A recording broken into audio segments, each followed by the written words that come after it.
Hello guys. Actually आज का पूरा दिन मेरा इतना सैड गया क्योंकि मैंने जो स्टोरी अपलोड की थी मिष्का समीक्षा की 107 उस एपिसोड से मुझे बहुत सारी उम्मीद थी, बहुत सारे कमेंट्स की। लेकिन वो कभी कभी क्या होता है ना, हम जितना ज़्यादा उम्मीद रखते हैं ना वो चीज़ कभी होती नहीं है। कभी कभी एक्चुअली हुआ ये वो कि मैंने जो स्टोरी है उसका जो एपिसोड है मैंने रात के 3 बजे अपलोड किया था और 6 बजे का शेड्यूल लगा दिया था। तो आप समझ जाइए कि मैंने वो नींद में ही किया था। सब आँखों पे बहुत ज़्यादा नींद थी, फिर भी मैंने स्टोरी अपलोड की थी। तो नींद में हो गया रहेगा, मेरा जो फिंगर है वो टच हुई होगी तो कमेंट बॉक्स ऑफ हो गया था। उस बात का मुझे बहुत ज़्यादा रिग्रेट है, बहुत ज़्यादा। क्योंकि वो क्या कहते हैं ना, हम जब स्टोरी सुनते हैं ना, स्टोरी सुनते सुनते जो फीलिंग्स आती है ना दिल से, वो रियल होती है और वही हम कमेंट्स के ज़रिए उतारते हैं कमेंट्स बॉक्स में। अब मैंने आपको कमेंट्स करने के लिए बाद में कह भी दिया, लेकिन बाद में वो कमेंट्स नहीं मिले जो मैं एक्सपेक्ट कर रही थी।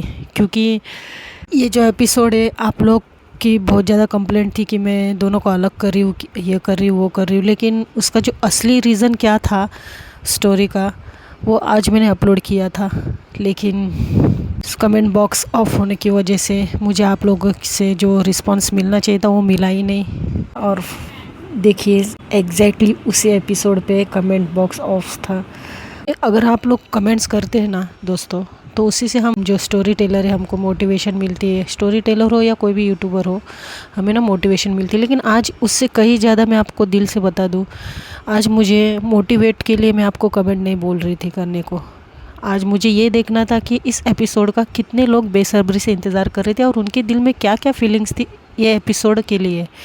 बस मुझे वही जानना था, लेकिन वो हो नहीं पाया। अफसोस है, मुझे बहुत ज़्यादा बुरा भी लग रहा था। लेकिन फिर बाद में मैंने वाईटी स्टूडियो में चेक किया, तब पता चला कि मैं मुझसे ही हो गया।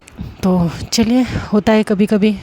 स्टोरी को शुरू करती हूँ। तो सुनेंगे खुशी और परी की लव स्टोरी, जिसका एपिसोड होगा 45। तो जैसे कि हमने सुना था कि खुशी को उसका भाई काव्या के मदद से फाइनली परी के पास ला ही देता है। खुशी को एनजीओ में रखा गया था, तो सुनते ही आगे खुशी को एनजीओ में लाया गया था जहाँ पर परी रहती थी। वही काम करती थी परी और वही रहा करती थी इतने सालों से। तो खुशी को भी वही सेट कर दिया था। अब सुबह होती है, परी जो है वो गांव के ही पास में एक मंदिर था वहाँ जाती है और वहाँ पे जाकर एक्चुअली भगवान को वो थैंक यू बोलने गई थी। वहाँ पे एक पंडित जी होते हैं, आप परी को आरती देते हैं और परी जो है पंडित जी से मिलती है और उनसे मिलकर बात करती है कि मेरी एक फ्रेंड है जो सबसे प्यारी फ्रेंड है मेरी, बस उसी के लिए दुआ करना है और उसी की छोटी सी पूजा मुझे करनी है पंडित जी। तो पंडित जी, ठीक है बेटा, तुम जब करो तब करो, ठीक है। तो परी जो है वो बोलती कि लेकिन पंडित जी इसके लिए तो शुभ दिन कौन सा होगा, आप बता दीजिए, मैं तभी आ जाती हूँ। तो पंडित जी बोलते बेटा, वैसे भगवान के लिए तो हर दिन शुभ ही होते हैं, ऐसा ज़रूरी तो नहीं कि एक ही दिन ऐसा खास होता है, तुम कभी भी कर सकती हो, ऐसा कुछ नहीं है। परी बोलती ठीक है पंडित जी, मैं आज वैसे भी गुरुवार है पंडित जी, तो मैं क्या मैं मंगलवार को कर सकती हूँ। तो पंडित जी बोलते हैं कि ठीक है बेटा, जैसी तुम्हारी इच्छा, खुश रहो। और पंडित जी जो है आशीर्वाद देकर चले जाते हैं। परी बड़ी खुश हो जाती है। परी सोचने लगती कि मैं ऐसा करूँगी वैसा करूँगी। ज़्यादा टाइम नहीं लगता है परी को मंदिर से वापस लौटने के लिए, क्योंकि उसका सारा ध्यान खुशी के पास था। तो पंडित जी से फटाफट बात करते, वो बात करके वो फटाफट एनजीओ चली जाती है। देखती है जो सिस्टर अपना काम कर रही थी और सिस्टर परी को देखते हैं और बोलते हैं कि मैडम, मैंने जितना भी मेरा काम था मैंने कर लिया है। जो भी अगर आपको कुछ चीज़ की ज़रूरत होगी, मैं कुछ भी मेडिकल इशू होता है तो मुझे कांटेक्ट कर लीजिएगा, मैंने नंबर दे दिया है मैडम के हेड मैडम के पास। तो परी जो है बोलती ठीक है और फिर सिस्टर वहाँ से चली जाती है। परी अंदर से लॉक करती है और खुशी के पास जाती है और खुशी को बोलती कि खुशी, देखो मैं मंदिर गई थी भगवान जी को थैंक यू बोलने। मेरा सबसे अनमोल कीमती तोहफा मुझे लौटा दिया उन्होंने। मेरे माँ बाप के बाद एक तुम ही तो हो मेरी सबसे प्यारी चीज़। और वो ऐसा कहकर परी को छोटा सा टीका लगाती, ज़्यादा नहीं लगाती, छोटा सा लगाती है जस्ट। और उसके सर से हाथ घुमाती है, फूल उसके माथे पे टच करती है और इसी प्रकार से वो खुशी से थोड़ी थोड़ी बात करती थी। उसके बाद उसको याद आता है कि उसको उसके काम पर भी जाना है, तो वो खुशी को बोलती कि खुशी देखो मैं बीच बीच में आया करूँगी, ठीक है, मैं काम पे जा रही हूँ, मैं बाहर नहीं जा रही हूँ, कहीं दूर नहीं जा रही हूँ, बस 2-3 वार्ड छोड़ के मैं वहाँ पे हूँ, तो तुम प्लीज़ तुम अपना ख्याल रखना मेरे लिए, ठीक है। तो वो चली जाती है अपने काम पर। हेड मैडम है, परी को बुलाते हैं, परी को बोलते कि परी तुम्हें तो पता ही है ना कि यहाँ पर ये सब कुछ, लेकिन फिर भी तुम्हारे घर वालों के कहने पर ये सब कुछ। तो परी बोलती जी मैडम जी, लेकिन कर ही क्या सकते हैं। तो परी की हेड मैडम है वो परी को बोलती है कि लेकिन परी मुझे समझ नहीं आता है, जहाँ तक मैंने देखा है जब खुशी को यहाँ लाया गया था, खुशी को बहुत अच्छे से ट्रीटमेंट दी जा रही थी घर पर, लेकिन ऐसा हुआ क्या कि उसे यहाँ लाना पड़ा। मुझे वो बात कुछ पल्ले नहीं पड़ रही है। तो परी जो है वो अपने नज़रें नीचे करती है और फिर मैडम को देखती है और बोलती कि वो क्या है ना, हम लोग 8 साल पहले एक ही घर में एक ही छत के नीचे थे और वो मुझसे ज़्यादा घुल मिल गई थी। और बीच में एक दो बार जब मैं उससे मिली तब उसने कुछ पॉजिटिव साइन दिया था, तो सबको यही लगता है कि मेरे मौजूदगी में वो शायद से ठीक हो जाए। तो हेड मैडम बोलती अच्छा तो ये कनेक्शन है। तो परी बोलती जी मैम। तो फिर ऐसा बता के जो परी है अपने काम पर चली जाती है। अब थोड़ी देर में क्या होता है ना, 2-3 लोग आते हैं एनजीओ में, 2-3 लोग आते हैं। एक अधेड़ उम्र के औरत को लेकर आते हैं। वो औरत की हालत बहुत ख़राब थी, मतलब कपड़े फटे हुए थे, उसके बाल बिखरे हुए थे। कोई एक दादी नानी की उम्र की थी। तो 2-3 आदमी लोग उनको लेकर आते हैं। हेड मैडम जो है वो राउंड पर चली गई थी, तो वो लोग थोड़ी देर वही बैठते हैं। अब जो परी को खुशी के लिए बीच बीच में आना पड़ता था, तो वो आती है और जैसे आती वो देखती कि कैबिन के बाहर 2-3 लोग बैठे हुए एक आंटी को लेकर। वो देखती, लेकिन अचानक से उसकी नज़र ना एक शख्स पर जाती है और वो शख्स उसके पहचान का लग रहा था उसे। वो क्या करती, छुप जाती तो उसको बड़े घूर के देखती है छुप कर। और उसके बाद वो बहुत ज़्यादा डर जाती है, क्योंकि वो शख्स उसको कुछ जाना पहचाना लग रहा था। वो बहुत ज़्यादा डर जाती है। अब वो खुशी के पास जाए कैसे। परी जो है छुपी हुई थी, देख रही थी उनको बार बार।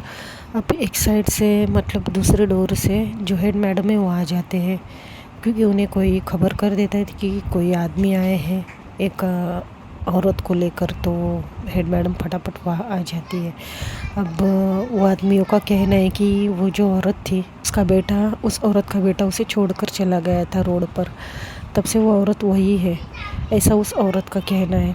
तो जो हेड मैडम है वो औरत से बात करने के ट्राई करती है, लेकिन वो औरत कुछ बात कर ही नहीं रही थी।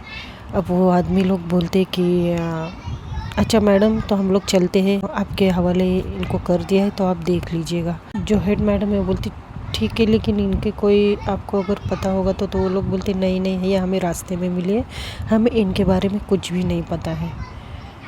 तो जो हेड मैडम है बोलती अगर ज़रूरत पड़े तो आपको फिर से अगर बुलाया जाए तो आपको आना होगा यहाँ पर। वो लोग बोलते ठीक है मैडम जी, जब भी आप बुलाएं हम लोग आ जाएंगे, अब क्या ही कर सकते हैं।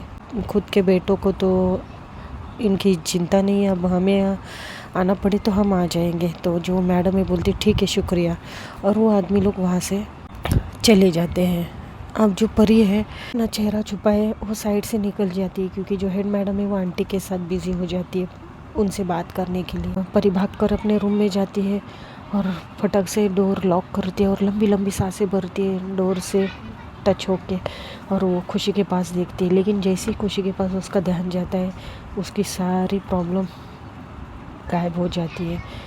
खुशी का चेहरा देखती है, उसके फेस पर एक प्यारी सी स्माइल आ जाती है और वो खुशी के पास चली जाती है और बोलती है, खुशी एक बार मैंने तुम्हें गवा कर देखा है, लेकिन मैं फिर से तुम्हें नहीं गंवाना चाहती। हमारा यहाँ रहना शायद से मुश्किल है। मुझे बात करनी होगी भाई से, मुझे बात करनी होगी खुशी। हमारा यहाँ रहना खतरे से खाली नहीं है। अगर किसी को पता चले कि तुम यहाँ हो तो बहुत बड़ी प्रॉब्लम हो सकती है। ऐसा खुशी से बात करने लग जाती है। अब यहाँ पर देखते हैं जो सुबह काव्या जो है वो उठती है और सबके साथ नाश्ता वाश्ता करती है, सबसे प्यार से बात करती है। खुशी की माँ को काव्या बहुत अच्छी लगती है, क्योंकि उसने वो जब से आई थी उसने इतनी इन लोगों की मदद की थी कि खुशी की माँ को बड़ी प्यारी लगती है वो बच्ची। और वो जो खुशी की माँ है उनके आंखों में आंसू आ जाते हैं। तो काव्या बोलती, क्या हुआ आंटी? बोलती है, एक तो मेरी बच्ची वहाँ है अकेले है, और एक तुम कल चली जाओगी। वो जाती है बुआ जी को हक करती, बोलती, बुआ जी अभी आप रो रहे तो मुझे भी रुलाओगे क्या? वैसे मेरा शरीर दूर जा रहा है लेकिन मेरा मन तो यही है ना। मैं आपसे हमेशा फ़ोन पर बात किया करूँगी, ठीक है? और एक दिन मैं आप एरोप्लेन में बिठाकर अपने घर ज़रूर लेकर जाऊँगी। तो आंटी बोलती, ना बाबा ना, मुझे एरोप्लेन में बिठाने की मत सोचना, मुझे बहुत डर लगता है। तुम ही आया करो, मैं नहीं आऊँगी वहाँ पर। अपना देश छोड़ के मैं कहीं नहीं जाना चाहती। और काव्य जो है वो बोलती, ओ ऐसा करती है और फिर सब लोग स्माइल करने लग जाते हैं। तो विक्रम जो है वो बोलते हैं कि वैसे काव्या कल सुबह की फ़्लाइट है ना तुम्हारी? तो काव्या बोलती, जी भाई। तो विक्रम बोलता है कि ठीक है, एक काम करता हूँ प्रीति, क्यों ना हम कल काव्या को एयरपोर्ट छोड़ने जाए। काव्या बोलती, भाई सच में? रियली? क्योंकि मेरी सुबह 7 बजे की फ़्लाइट है, बहुत जल्दी उठना होगा। तो विक्रम बोलता है, अरे उसमें क्या हुआ, उठेंगे और क्या, हमेशा उठना ही पड़ता है ना। कल मुझे छुट्टी तो क्या हुआ, लेकिन मैं अपनी इस बहन के लिए भी उठ सकता हूँ। तो काव्या बोलती, जी भाई ठीक है। तो रियांश बोलते हैं, पापा मैं भी चलूँगा, मुझे एरोप्लेन देखने है। तो उसके पापा हंसने लग जाते हैं और फिर प्रीति भाभी जो है वो भी एक्साइट हो जाती है, क्योंकि एयरपोर्ट उन्होंने कभी देखा नहीं था आज तक। तो बोलती, जी बहुत मज़ा आएगा, मुझे वहाँ पर थोड़ी सी शॉपिंग भी करवा देना। विक्रम बोलता है, हे भगवान कि इनका अब शुरू हो गया। तो सब लोग हंसने लग जाते हैं। अब काव्या है नाश्ता करके फिर बोलती कि चलिए बुआ जी, तो मुझे अब घर जाना होगा, क्योंकि मुझे सारी तैयारियां करनी है जाने की। थोड़ा मम्मी के साथ भी वक्त गुजार लूँ, जाना है तो सारी तैयारियां करनी है, तो मुझे टाइम नहीं मिलेगा। तो बुआ जी बोलती, ठीक है बेटा, खाना खा कर ही जाती।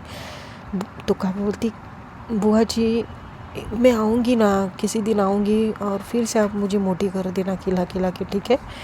तो बुआ जी वो हंसती बोल, और फिर ऐसे इनकी थोड़ी सी हंसी मजाक होती है।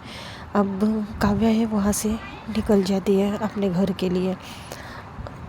और फिर विक्रम जो है ऑफिस से परी को फ़ोन किया था, परी से पूछने के लिए सब कुछ ठीक है ना। जो हेड मैडम है परी को बुलाती है, तो परी जाती फ़ोन लेते और बोलती, हेलो। तो विक्रम बोलता है, बेटा सब कुछ ठीक है ना? किसी ने कुछ कहा तो नहीं वहाँ पर? तो परी बोलती, वो भाई एक्चुअली आज तो सारी बातें बता देती है। अब विक्रम आता है टेंशन में, क्योंकि उसमें का जो आदमी जो आया था, वो 2-3 आदमी जो आए थे वो एक्चुअली विक्रम के पापा के ही आदमी थे, गांव के ही थे कुछ लोग। और वो लोग इन लोगों को, इनकी फैमिली को अच्छे से जानते थे। तो विक्रम अब रिस्क नहीं लेना चाहता था। विक्रम बोलते हैं कि परी मुझे लगता है तुम दोनों का वहाँ रहना खतरे से खाली नहीं है। परी बोलती, जी भाई मुझे भी यही लग रहा है। विक्रम बोलता है, ठीक है, मैं तुम्हें मुंबई भेजने का बंदोबस्त करता हूँ। मुझे अब कोई भी रिस्क नहीं लेना है और खुशी को तुम्हारे पास ही रखना है। तो परी बोलती जी भाई, लेकिन मुझे बहुत डर लग रहा है कहीं वो आदमी वापस आए तो, क्योंकि वो कह रहे थे, हमारी मैडम कह रही थी कि कुछ फॉर्मेलिटी होगी तो उन्हें वापस आना होगा। विक्रम बोलता है ठीक है बेटा, मैं जल्द से जल्द तुम्हें वहाँ से हटाने की कोशिश करता हूँ, तुम टेंशन ना लो, लेकिन सिर्फ इतना ख्याल रखना कि कोई तुम्हें देख ना ले, थोड़ा चुप के ही रहो, थोड़ा संभल के रहो। परी बोलती जी भाई। और फिर ये लोग की थोड़ी बहुत बात होती है। परी भी अपना काम करके वापस रूम पे चली जाती है और देखती है कि खुशी को क्या चाहिए क्या नहीं चाहिए, वो सब कुछ देखती है, खुशी से बात भी करती है।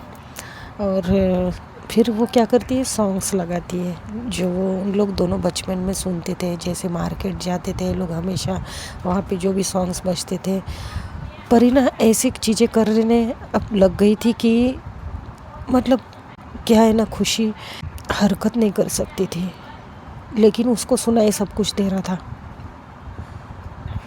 तो वो क्या करती है, सॉन्ग्स लगाती है ताकि खुशी को थोड़ा बहुत उसके कॉन्शियस माइंड में सब कुछ सुनाई दिए। अच्छा है ना किसी तरीके से खुशी थोड़ा सा मूवमेंट करे।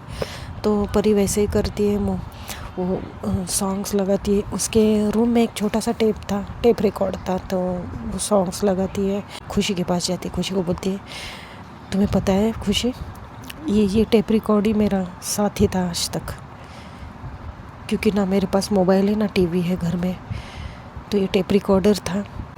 ये मुझे पता है कब मिला था, एक आंटी यहाँ पर थे बहुत साल पहले, उनका मैंने बहुत अच्छे से ख्याल रखा था, तो उनके जो घुटनों का दर्द है वो ठीक हो चुका था। मैं हमेशा उनकी मालिश किया करती थी।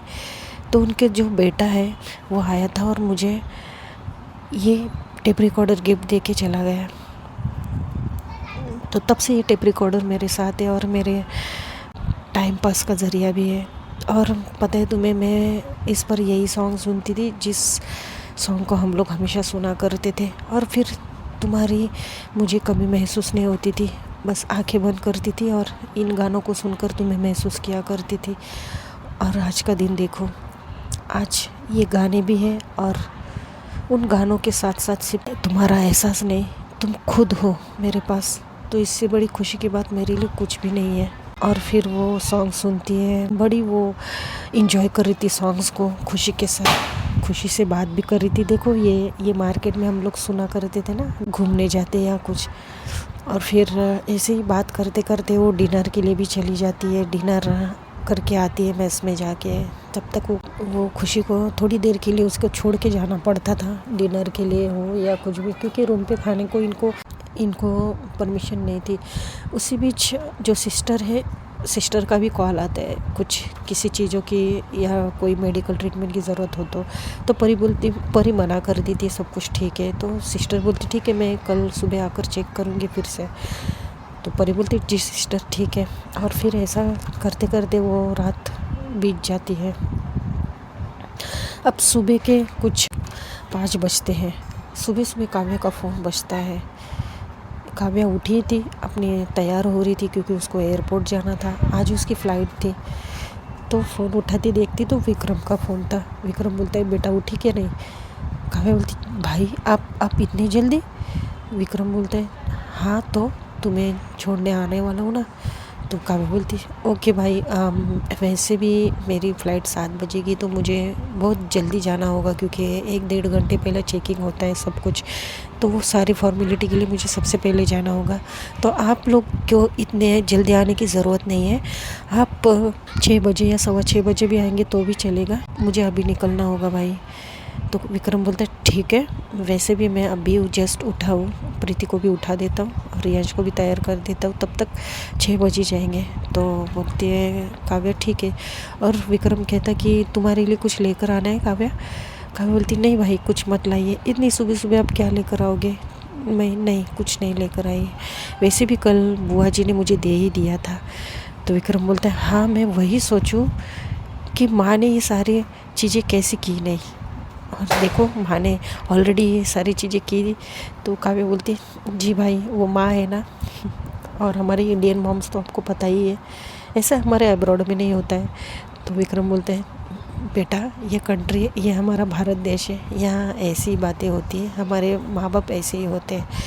तो काव्या बोलती ठीक है भाई, मैं अब रखती हूँ, अब मुझे बाद में मिलो। जो काव्या फ़ोन रखती है और वो तैयार होके एयरपोर्ट के लिए निकल पड़ती है। अब थोड़ी देर में विक्रम जो है रिया साथ प्रीति भाभी के साथ बाइक पर सवार होकर चल पड़ता है एयरपोर्ट की ओर। रियांश बहुत ज़्यादा, काफ़ी ज़्यादा एक्साइट था। बाइक पे बैठे बैठे अपने पापा से बहुत सारे सवाल कर रहा था जो बच्चे करते हैं। प्रीति भाभी भी बहुत ज़्यादा एक्साइट थी। विक्रम बोलता है लेकिन प्रीति, इतने तुम तो बोल रही हो इतने सारे शॉपिंग करनी, ये करना है वो करना है, लेकिन इतनी सुबह सुबह थोड़ी ना शॉप खुली होगी। प्रीति भाभी बोलती जी आपने तो मेरा मूड ही ख़राब कर दिया। सोचा था मैं एयरपोर्ट से चीज़ें लूँगी तो मैं सारी अपनी सहेलियों को दिखाती। विक्रम बोलता तुम ना, क्या करूँ मैं तुम्हारा। और फिर बाद में प्रीति भाभी चुप बैठती है और फिर ये लोग थोड़ी देर में एयरपोर्ट पे पहुँच जाते हैं।